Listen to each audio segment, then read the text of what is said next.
We begin in the Somali capital, Mogadishu, where a mortar attack by al-Shabaab has left at least 3 civilians dead and another 2 injured. The African Union mission in Somalia says the explosions took place near to a stadium.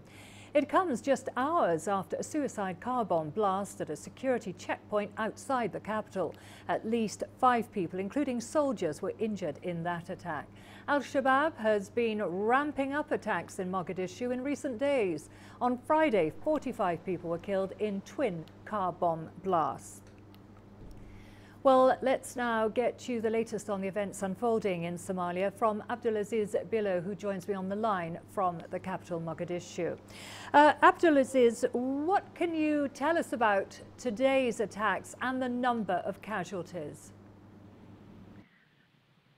Well, Karen, indeed, as you've said, almost 3 civilians were killed and several others injured in more than 3 mortar shells that landed near a stadium in here in an area known as Wardigle. That is the same district that also hosts the presidential palace here in Mogadishu. Apparently, the shelling never reached the intended target, in which case the militant group has been known to target the Villa Somalia, that is the seat of the federal government, on several occasions. But it managed to hit residential areas, and that's how the civilians were caught up in that attack. And now, on the other end, there was a suicide bomber who detonated an explosive-laden vehicle at a security checkpoint in an area known as Tinkader. Tinkader now is on the outskirts of Mogadishu, approximately 15 kilometers. This is the last checkpoint that any person driving a vehicle will have to pass before they enter Mogadishu, and is under tight security after the deadly attack on October 14th that claimed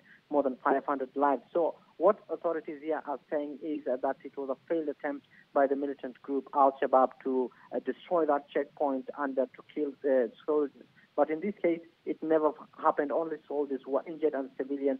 So they're calling it a botched attempt by the al-Shabaab. And it comes amid heightened security here in the capital. The government issued a stern warning that there were 2 or 3 vehicles laden with explosives and that the al-Shabaab wanted to carry out attacks similar to the ones that they conducted the other week here in Mogadishu that targeted the presidential palace. So we are keeping tabs on these stories, but then it comes amid concerns here that al-Shabaab is increasing attacks here in the capital, Karen. And Abdulaziz, how are the authorities viewing this apparent spike in the number of attacks in recent days?